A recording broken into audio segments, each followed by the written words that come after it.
Let's see how we can import data from an XML file into SQL Server. We're going to use Northwind for our demo. First of all, let's create an XML file.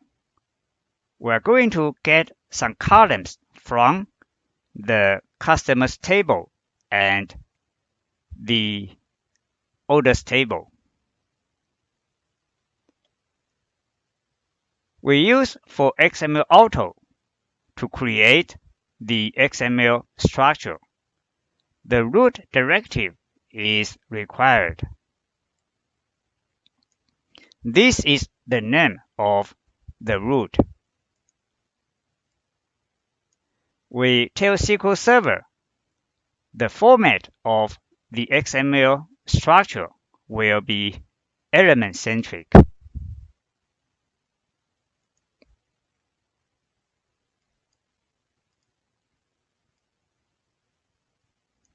Let's run it.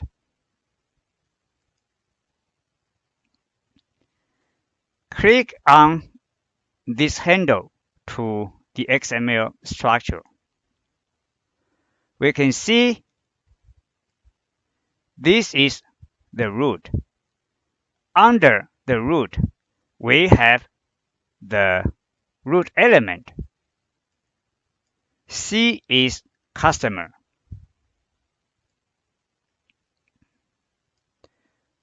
Under a customer, all of the orders for the customer are bundled together.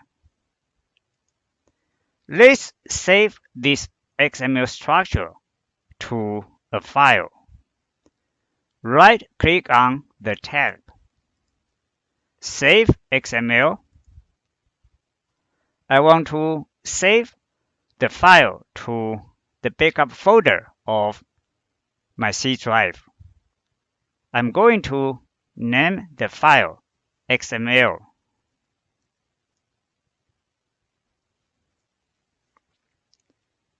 Save it.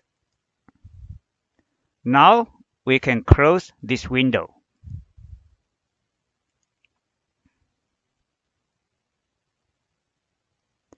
We want to create a new table so that we can import data into it.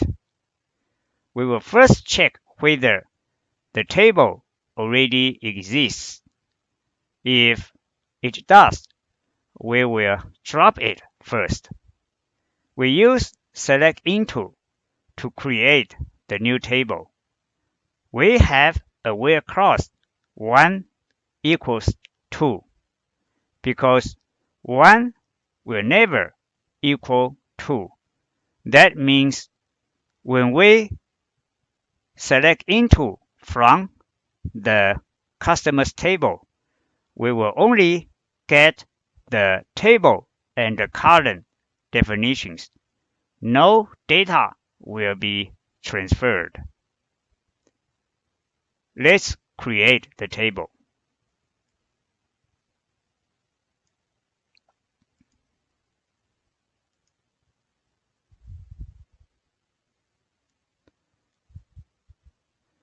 Now we are ready to write some code to import the data.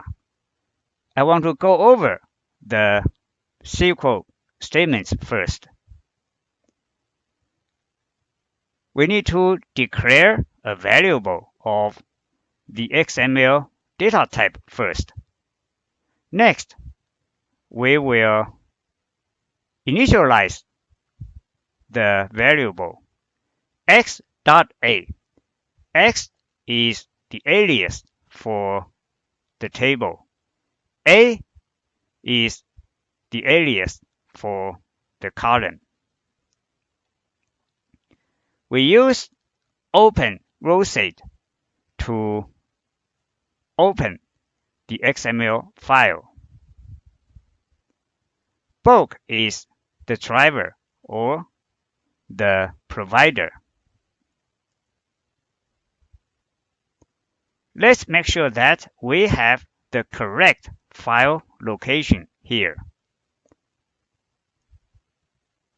This is the content type when the data is read from the XML file. We also need to declare a document handle. We will use the document handle to access the XML structure in the memory. Once the document handle is declared, we use this system stored procedure to prepare it. We tell SQL Server the structure will be used for output. We also provide the XML variable as one of the parameters.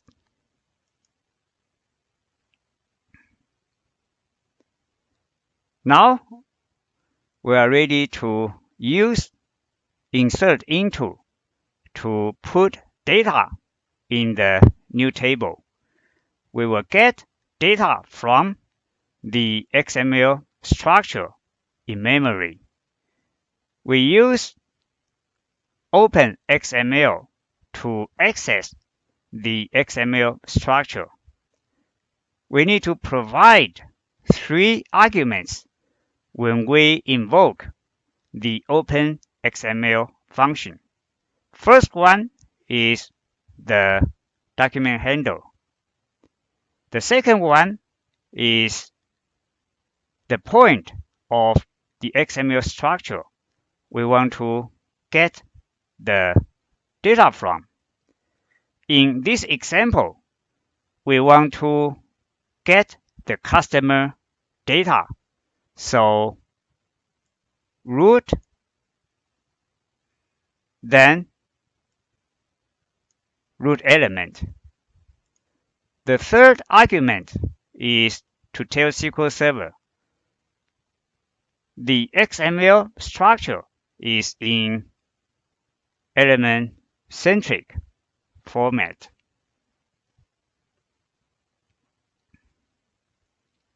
We use the with clause to further clarify and define the column data types. Lastly, we use this system stored procedure to remove the document handle from the memory. It's good housekeeping.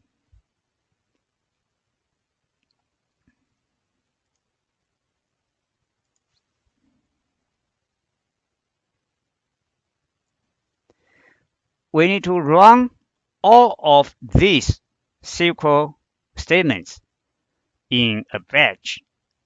The reason is that we declare and initialize variables. We want to make sure that when we use the variables, they are still in scope. Let's run them.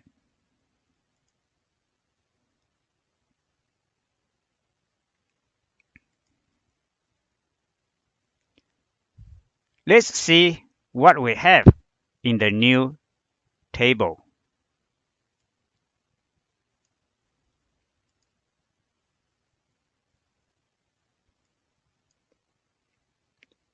We just imported many customers.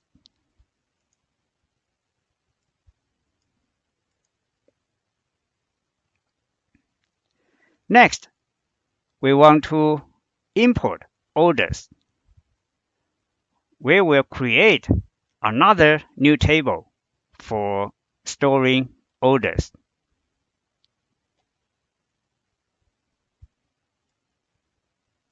Let's do it.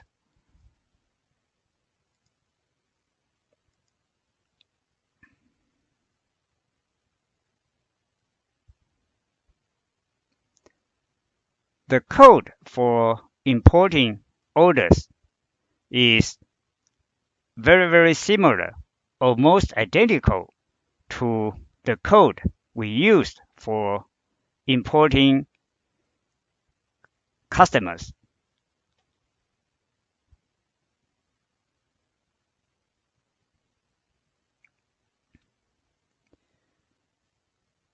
The only difference is we need to tell SQL Server where from the XML structure we want to get the data from.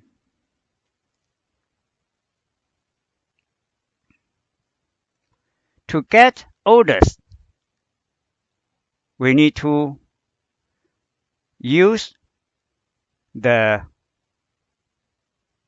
sub-elements that store orders.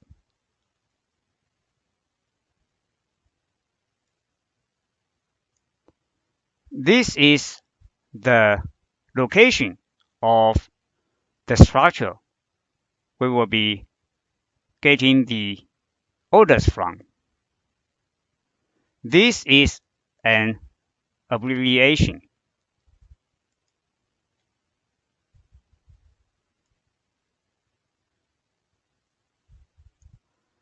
We can also spell out the path or the location.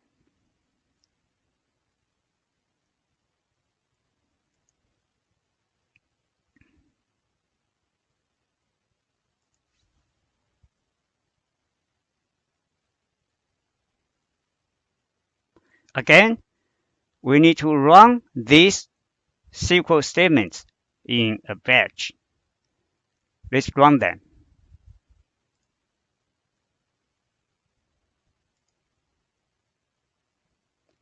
Let's see what we have in the new orders table.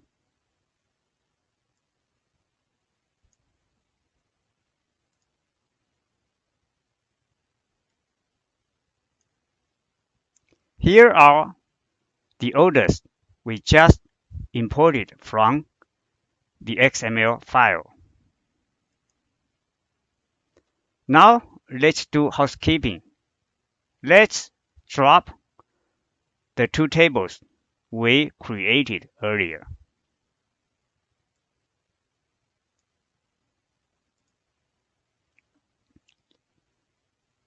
This concludes the discussions on how we can import data from an XML file into SQL Server.